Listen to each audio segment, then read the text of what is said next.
আওয়ামী লীগ যাওয়ার পরে এখন বিএনপির দখলে চলে গেছে।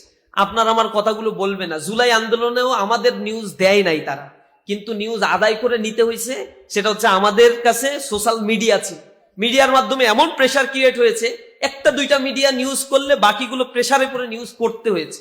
সুতরাং প্রত্যেককেই নিজ নিজ জায়গা থেকে মিডিয়ার ভূমিকাগুলো পালন করা দরকার। এবং বর্তমান সময় এটা খুবই সেন্সিটিভ একটা সিচুয়েশন তৈরি করেছে।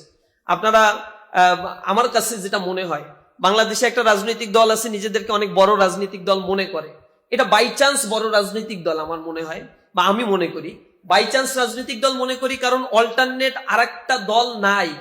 অর্থাৎ আওয়ামী লীগের উপরে অখুশি হয়ে মানুষ এই দলটাকে ভোট দিত, কিন্তু তার পপুলারিটির কারণে না বড় দল হয়ে গেছে বাই চান্স তারা।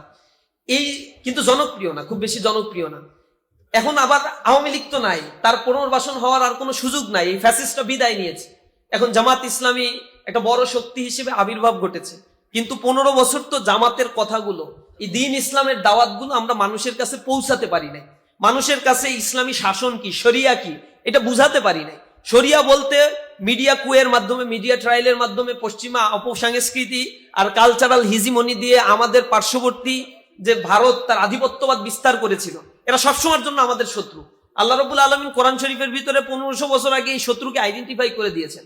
লাতাজিদান্না আশাদ্দান নাসি আদাওয়াতাল লিল্লাযিনা আমানুল ইয়াহুদা ওয়াল্লাযিনা আশরাকু। ইহুদি গোত্র আর যারা, এরা আজীবনের জন্য আমাদের বিরোধিতা করবে, ইসলামকে তারা সহ্য করতে পারবে না। তারা এমন একটা কালচারাল হিজিমনি দিয়েছে আমাদের এখানে, যে হিজিমনি দিয়ে তারা আমাদের বুঝাইছে শরিয়া মানে হচ্ছে আর বোরকা পরা। এটা শরীয়তের শত শত বিধানের মধ্যে ছোট্ট কিছু বিধান, এরপরও এর কিছু স্টেজ আছে।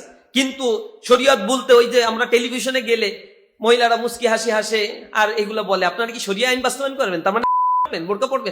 বাংলাদেশের ফৌজদারি দণ্ডবিধি, এখানে তো আরো বেশি বেশি কঠিন কঠিন বিধান আছে, যে বললে তাকে ফাঁসি দিতে হবে। ইসলামও সেই একই বিধানের কথাগুলো বলছে।